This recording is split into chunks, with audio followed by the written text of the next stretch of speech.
Good morning বন্ধুরা, back to my channel মানসী ব্লগে তোমাদের সবাইকে স্বাগত থাকলো। তো আমি ভিডিওটা শ্যুট করার জন্য বাবার ঘরে ছাদে গেছিলাম সকালবেলা। তো দেরি হয়ে গেছে দেখে বেরিয়ে পড়েছি তাড়াতাড়ি বাবার বাড়ি থেকে বাড়ি আসবো বলে। তো বাড়ি আসার জন্য রেডি হয়ে বেরিয়ে যখন দেখি আর সেখানে 8টা-9টা বেজে গেছিলো। দিয়ে ঘরে পৌঁছেছি পুরো 11টা বেজে গেছে। এসে যখন দেখি ঘরের যা অবস্থা হয়েছে, চারপাশে নোংরা পড়ে আছে। মানে বাইরে এত ঝড় বৃষ্টি হয়েছিল, তো তার বারান্দায় পুরো ভর্তি, জানালাগুলো এমন অবস্থা হয়েছে। আমি কোত্থেকে শুরু করব খুঁজে পাইনি। 11টা বাজে, রান্না করব কখন, খাবো কখন, ড্রেসটাও চেঞ্জ করতে সময় পাইনি। আগে কাজগুলো শেষ করি, তারপরে না হলে স্নান ফান করে একদম ড্রেস চেঞ্জ করব। এখন কি করেছি, এই জানালাগুলো ঝেড়ে দিলাম। জানালা ঝাড়ার পরে তার যতই পরিষ্কার করে যাও না কেন কোথাও, দেখবে ঘুরে আসার পরে দেখবে কতটা ঘরে ময়লা নোংরা থাকে। এটা এটা মানে কীভাবে হয় আমিও নিজেও বুঝতে পারি না। ঘরে এত ময়লা কি করে এসে যায়? জানালা দরজা সব বন্ধ থাকে, তারপরেও দেখবে কত ময়লা বসছে। এইরকমই হয় প্রথমে। তারপরে জানালাগুলো ঝেড়ে পরিষ্কার করে নেওয়ার পরে বিছানাটা চেঞ্জ করে নেব। বিছানা চেঞ্জ করে নেওয়ার পরে ঘরে ঝাড়ুটা লাগিয়ে দিব। ঝাড়ু লাগানোর পরে মোছা লাগিয়ে দিব। মোছা লাগিয়ে এইসব। আরও একটা সুবিধে হয়েছে কি, মেশিনটা আছে। তো মেশিনটা থাকলে কি হয়, আমার অনেক যে জামা কাপড় এগুলো কাচা, বেডশিট বলো, এগুলো কাচা সব মেশিনে ভরে দিলাম, তাড়াতাড়ি কেচে শুকিয়ে দিল। এবার কি হয়, ওটা থাকলে আমার অনেকটা হেল্পও হয়ে যায়।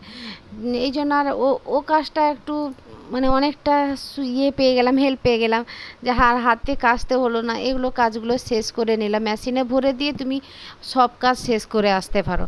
তো ওটা একটু হেল্প হয়ে গেল। তারপরে এই সব কাজ বাজ শেষ করে নিজে নিজে রান্নাঘরে যাব, স্নান করব, মানে অনেক টাইম।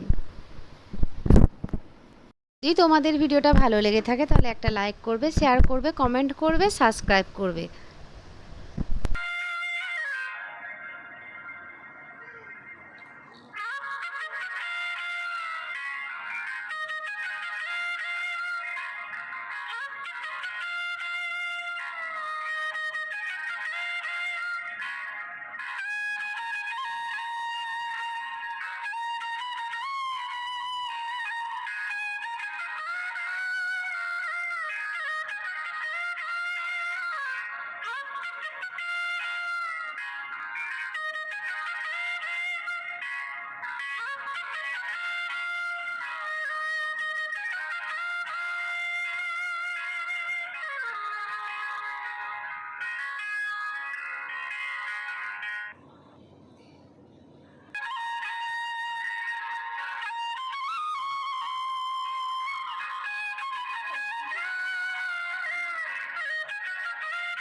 11টা থেকে যে কাজ শুরু করেছিলাম, 1:30 বাজে, 11টা থেকে 1টা অবধি পুরো টানা কাজ বাজ শেষ করে, স্নান করে, ঠাকুর পুজো করে, সব কিছু কমপ্লিট করে রান্না বান্না শেষ করেছি। তারপরে সবাই খেয়ে নিয়েছে, তারপরে আমি খেতে বসছি সবার শেষে।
এই যে মেশিনে ভরে দিয়েছি, মেশিনে এগুলো ভরে দিলাম, মেশিন থেকে কাঁচা হয়ে যাবে।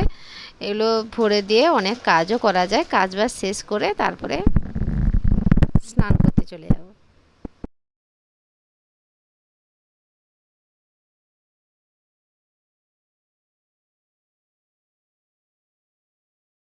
এই যে রান্নাঘরে ঢুকেছি, এখন ভাতটা বসিয়ে দিয়েছি। ভাতটা হয়ে গেছে নাকি দেখে নিলাম। ভাতটা হয়ে যাওয়ার পরে প্রেসার কুকারে কি করেছি, ডিমটা সেদ্ধ করে নিয়েছি, দিয়ে সবাই খেয়ে নিয়েছে, এটা আমার জন্য আছে।